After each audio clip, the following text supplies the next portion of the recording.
Diriwayatkan daripada Habib Abu Tahar radhiyallahu anhu, katanya Rasulullah SAW Sallallahu alaihi wasallam. siapa yang baca la ilaha illallah nescaya dia akan masuk syurga. Dan siapa yang baca subhanallah wa hamdihi 100 kali, Allah akan tuliskan baginya 124,000 ganjaran pahala.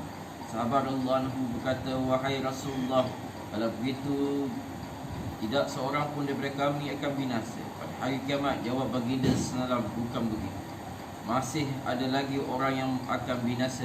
Sesungguhnya setengah kamu akan datang dengan pahala yang banyak. Kalau diletak ke atas gunung, gunung akan bertindih. Kemudian akan dibawa nikmat Allah SWT dipunyakan kepada hamba ini itu di dunia. Maka ganjaran yang dibawa bersama hamba itu akan lenyap punya Allah SWT membantu hambanya itu dengan kerahimnya dan kekurniaannya. Hadis riwayat Hakim. Diriwayatkan daripada Abu Tahar radhiyallahu anhu, katanya Rasulullah SAW bersabda, siapa yang baca la ilaha illallah nescaya dia akan masuk syurga. Dan siapa yang baca subhanallah walhamdihi 100 kali, Allah akan tuliskan baginya 124,000 ganjaran pahala. Sahabat radhiyallahu anhu berkata, wahai Rasulullah, kalau begitu tidak seorang pun daripada kami akan binasa pada hari kiamat. Jawab baginda SAW, bukan begitu, masih ada lagi orang yang akan binasa. Sungguhnya setengah kamu datang dengan pahala yang banyak. Kalau diletak ke atas gunung, gunung akan bertindih. Kemudian akan dibawa nikmat Allah SWT dipunya dan hamba itu di dunia. Maka ganjaran yang dibawa bersama hamba itu akan lenyap. Kemudian Allah SWT membantu hambanya itu dengan kerahimannya dan kurniaannya. Hadis riwayat Hakim. Tangan masuk akan dibawa nikmat Allah SWT, maka ganjaran akan lenyap. Ialah di akhirat kelak.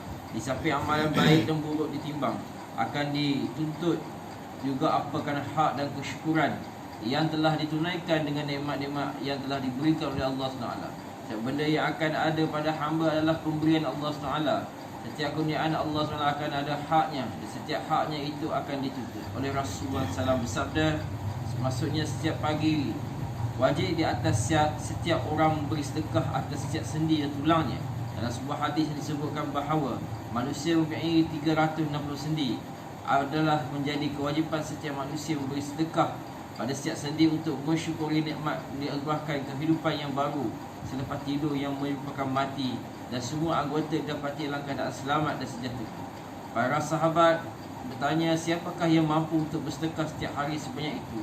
Rasulullah SAW menjawab, setiap tasbih adalah sedekah, setiap takbir adalah sedekah, mengucap la ilaha illallah sekali adalah sedekah, mengucap Allahu akbar sekali adalah sedekah, menjauhkan sesuatu yang menyakiti dalam jalan adalah sedekah. Pendek kata, banyak bentuk sedekah yang lain diberitahukan oleh Rasulullah SAW. Dapat lagi hadis-hadis yang seumpama hadis yang menerangkan nikmat-nikmat Allah SWT yang dapat dalam diri manusia. Selain daripada itu, banyak lagi nikmat Allah SWT yang berhubung dengan makan, minum dan rehat dan lain. Dalam surah Taha Takabur yang disebutkan bahawa pada hari kiamat kelak akan ditanya tentang nikmat-nikmat Allah SWT. Ada Abdullah bin Abbas radhiyallahu anhu berkata, kesihatan badan, telinga dan mata akan ditanya bahawa nikmat-nikmat telah diberikan oleh Allah dengan limpah kurniaannya. Adakah nikmat itu diguna untuk menyempurnakan perintah Allah atau hanya diguna sebagai haiwan untuk menyenangkan perut sahaja? Lantaran itu disebut dalam surah Bani Israel, inna sam wal basar wal faula fa'uda kulla ulaika kana anhu mas'ula. Sungguhnya pendengaran, penglihatan dan hati kesemuanya akan ditanya, iaitu di manakah ia telah digunakan. Rasulullah SAW bersabda bahawa antara nikmat ditanya termasuk juga ketenangan jiwa dan kesihatan badan merupakan nikmat yang besar daripada Allah SWT. Mujahid rahmatullahi berkata bahawa setiap kelazatan di dunia termasuk dalam nikmat yang akan ditanya. Ada Ali radhiyallahu anhu berkata bahawa kesihatan dan kesejahteraan pun termasuk dalam nikmat. Seorang bertanya pada Ali, apakah masuk ayat sumalatus alunna yawma idzin 'anin na'im? Ujar, sungguhnya kamu akan ditanya mengenai nikmat-nikmat. Dia menjawab bahawa masuk ayat tersebut ialah nikmat roti daripada gandum, air sejuk yang juga tinggal akan ditanya. Disebutkan dalam sebuah hadis bahawa apabila ayat di atas diturunkan, sebahagian sahabat bertanya, wahai Rasulullah, nikmat manakah yang akan ditanya? Adakah hanya sikit roti bali yang tidak pun dapat mengenyangkan perut akan ditanya? Maka turun wahyu daripada Allah SWT, tidakkah kamu memakai kasut dan tidakkah kamu minum air sejuk? Itu pun nikmat Allah SWT juga.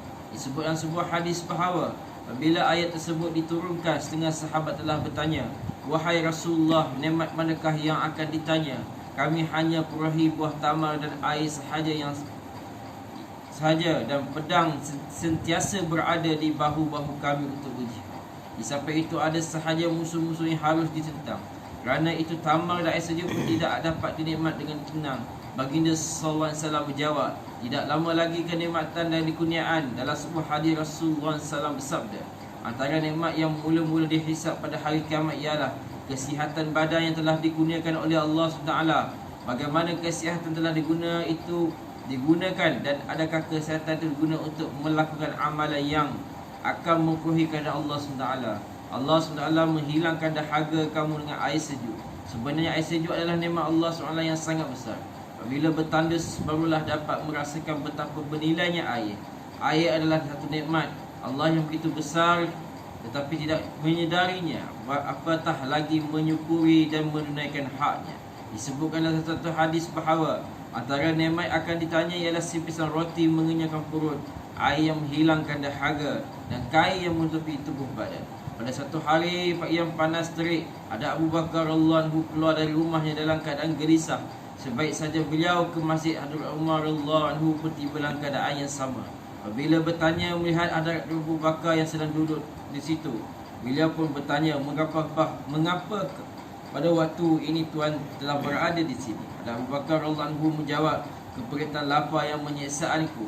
Dan Umar radhiyallahu anhu berkata, "Demi Allah, perkara yang telah menyebabkan aku keluar semasa mereka berbual masa muncul Rasulullah SAW."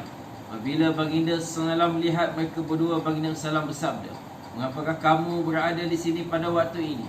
Mereka menjawab, "Kelaparan menyiksa kami sehingga kami terpaksa datang kemari." Baginda SAW bersabda, "Kerana itulah juga aku akan terpaksa datang." Ketiga-tiga mereka telah pergi ke rumah Hadrat Abu Ayyub Ansari radhiyallahu anhu. Bila tidak ada di rumah, isinya dengan penuh gembira dengan bangga telah menjemput mereka masuk. Baginda SAW bertanya, "Kemanakah Abu Ayyub pergi?" Isteri menjawab, "Dia keluar untuk suatu keperluan. Sebentar lagi dia akan pulang." Pada ketika itu Hadrat Abu Ayyub radhiyallahu anhu pulang. Beliau juga begitu gembira lalu memotong satu tandan rumah yang besar. Rasulullah SAW bersabda, "Mengapa kamu potong hingga setandan? Pada tandan itu terdapat juga buah yang muda yang separuh masak. Sepatutnya kamu pilih yang masak sahaja." Beliau menjawab, "Saya memotong setandan supaya setiap jenis kurma dapat dihidangkan. Tuan boleh makan buah yang tuan suka. Kadang-kadang buah yang separuh masak lebih disukai oleh buah yang masak." Dengan meletakkan tanda itu, cepat-cepat ada Abu Ayyub radhiyallahu anhu menyembelih seekor anak kambing, dan dengan segera sebahagian dipanggang dan sebahagian lagi dibuat gulai. Rasulullah SAW mengambil sekeping roti dan sedikit daging lalu memberikan kepada Hadrat Abu Ayyub radhiyallahu anhu sambil bersabda, "Tolong sampaikan kepada Fatimah radhiyallahu anha, sudah berapa hari dia tidak mendapat sesuatu yang dia makan." Hadrat Abu Ayyub radhiyallahu anhu segera menyampaikan makan tersebut dengan kembali. Rasulullah SAW, Hadrat Abu Bakar dan Hadrat Umar radhiyallahu anhu telah makan sehingga kenyang. Rasulullah SAW bersabda, "Lihatlah ini nikmat Allah SWT, roti, daging, buah tamar yang muda yang masak." Selepas mengucapkan kata-kata ini, mata mengalir dari mata Rasulullah SAW.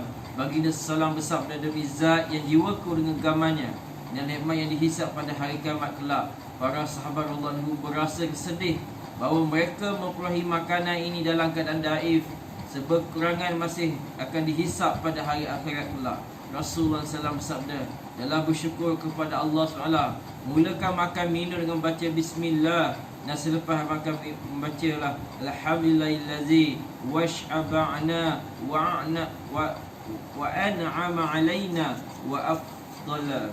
Segala puji bagi Allah, mengenyangkan kami dari kenikmatan ke atas kami dan sebanyak kurniaannya.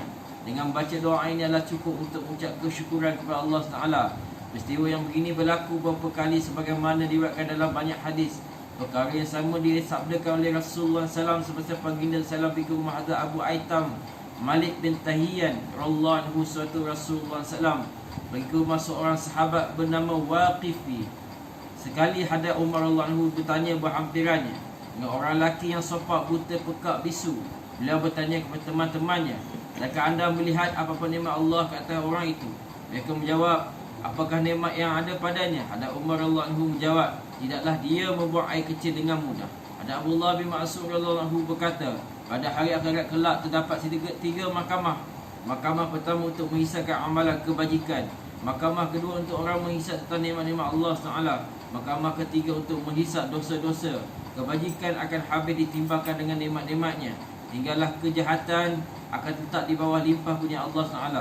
Maksud daripada kesemua ini ialah supaya mensyukuri nikmat-nikmat Allah SWT yang itu banyak dicurah ke atas manusia setiap masa ketika.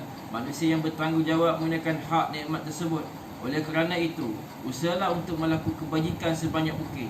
Jangan berpuas hati walaupun mempunyai kebajikan yang banyak. Bila tiba di akhirat kelak, kita tidak akan mengetahui banyak dosa yang kita lakukan dengan mata, hidung, telinga dan kita sendiri dan anggota-anggota badan yang lain yang selama ini kita tidak menganggap sebagai satu dosa pun. Rasulullah SAW bersabda, tidak seorang pun antara kamu pada akhirat kelak tiba akan dihadapkan mahkamah ilahi, tidak ada hijab di antaranya, dan Allah SWT akan menterjemahkan pembela sebahagiannya. Apabila melihat ke kanan didapati timbunan amalan, apabila melihat ke kiri dapat timbunan amalan. Setiap amalan yang dilakukan baik atau buruk, semua amalan yang bersamanya, api neraka di hadapannya. Oleh kerana jauhlah diri kamu daripada api neraka melalui sedekah, walaupun hanya dengan sedekah secepis tamar. Disebut dalam sebuah hadis bahawa di akhirat kelak perkara yang pertama sekali akan ditanya ialah kesihatan badan dan air sejuk sebagai minuman, yakni apakah hak-hak nikmat orang ditunaikan. Disebut dalam hadis yang lain bahawa seorang tidak dapat berganjak dari padang mahsyar sehingga ditanya mengenai 5 perkara.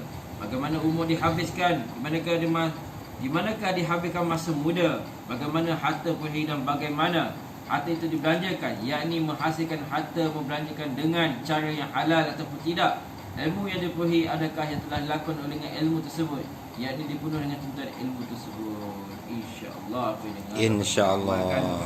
Pegang orang semua.